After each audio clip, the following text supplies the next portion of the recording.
ओम गणेशाय नमः। आज बुधवार व्रत कथा सुनेंगे। एक समय की बात है, समतापुर नगर में मधुसूदन नाम का एक व्यक्ति रहता था।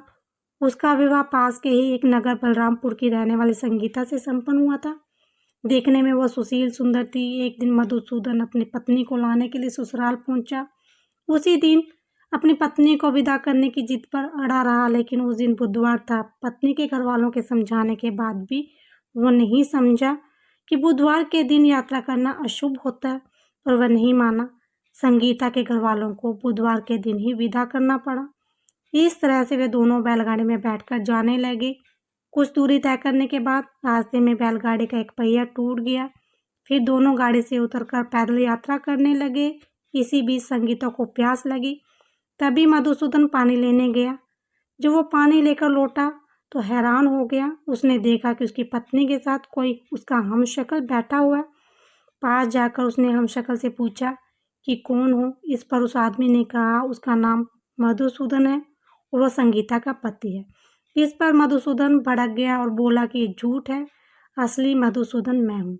मैं संगीता के लिए पानी लेने गया था। इस पर हमशक्ल ने कहा कि वह तो पानी लेकर संगीता को पिला भी दिया। इनमें संगीता के असली पति होने को लेकर झगड़ा होने लगा।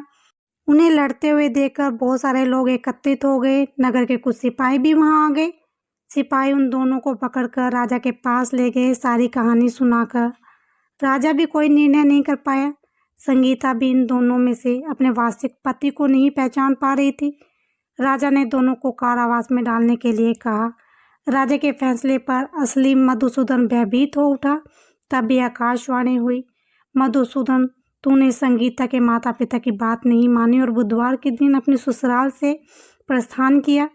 ये सब भगवान बुद्धदेव के प्रकोप से हो रहा है। मधुसूदन ने भगवान बुद्धदेव से प्रार्थना की कि हे भगवान बुद्ध, मुझे क्षमा कीजिए, मुझसे बहुत बड़ी गलती हो गई है। भविष्य में अब कभी भी बुधवार के दिन यात्रा नहीं करूँगा और सदैव बुधवार को आपका व्रत किया करूँगा। मधुसूदन के प्रार्थना करने से भगवान बुद्धदेव ने उसे क्षमा कर दिया। तभी दूसरा व्यक्ति राजा के सामने से गायब होगा। राजा और दूसरे लोग इस चमत्कार को देखकर हैरान हो गए। भगवान बुद्धदेव की इस अनुकंपा से राजा ने मधुसूदन को और उसकी पत्नी को सम्मानपूर्वक विदा किया। कुछ दूर चलने पर रास्ते में उन्हें बैलगाड़ी मिल गई। बैलगाड़ी का टूटा हुआ पहिया भी जुड़ा हुआ था। दोनों उसमें बैठकर समतापुर की ओर चल दिए। मधुसूदन और उसकी पत्नी संगीता दोनों बुधवार का व्रत करते हुए आनंदपूर्ण जीवन व्यतीत करने लगे। इस तरह भगवान बुद्धदेव की कृपा से उनके यहाँ खुशियाँ बरसने लगी।